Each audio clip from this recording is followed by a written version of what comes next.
नमस्कार मित्रांनो योजना अपडेट या यूट्यूब चॅनेलमध्ये आपलं स्वागत आहे।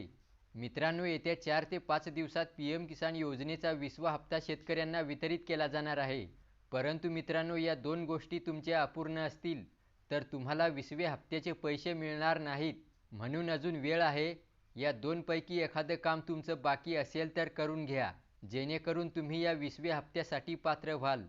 तेव्हा मित्रांनो, या दोन कोणत्या गोष्टी आहेत हे जाणून घेण्यासाठी व्हिडिओ शेवटपर्यंत पहा आणि चॅनेल सबस्क्राइब केला नसेल तर असेच महत्त्वाचे अपडेट वेळोवेळी जाणून घेत राहण्यासाठी चॅनेल सबस्क्राइब अवश्य करा।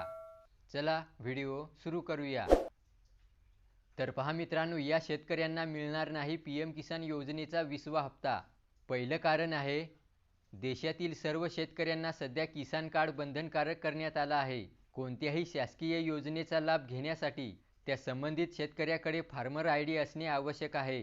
तेव्हा ज्या पीएम किसान योजनेच्या लाभार्थ्यांनी आपला फार्मर आयडी बनवला नसेल तर बनवून घ्या, अर्थात आपलं शेतकरी ओळखपत्र काढून घ्या, तरच पीएम किसान योजनेचा येणारा हप्ता आणि पुढील येणारे हप्ते मिळू शकणार आहेत। त्याच्यानंतर दुसरं काम आहे ई-केवायसी। मित्रांनो, गेल्या 3 वर्षापासून सर्व पीएम किसान लाभार्थ्यांना आपली ई-केवायसी करून घेण्यास सांगण्यात आलं आहे आणि आजपर्यंत वारंवार मुदतवाढ देऊनही बऱ्याचशा लाभार्थ्यांनी आपली ई-केवायसी केलेली नाही। तर यावेळेस मात्र स्पष्ट सांगण्यात आलं आहे, ज्या लाभार्थ्यांची ई-केवायसी झालेली असेल त्यांनाच 20वा हप्ता मिळणार आहे। तेव्हा मित्रांनो, तुमच्यापैकी कोणाची ई-केवायसी बाकी असेल तर सीएससी केंद्रात जाऊन लवकरात लवकर करून घ्या।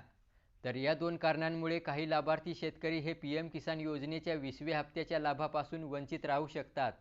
मित्रांनो, या पीएम किसान योजनेसंदर्भात तुमचे इतर काही प्रश्न असतील तर कमेंट बॉक्समध्ये नक्की विचारा। व्हिडिओला लाईक करा आणि चॅनेल सबस्क्राइब केला नसेल तर सबस्क्राइब अवश्य करा। धन्यवाद।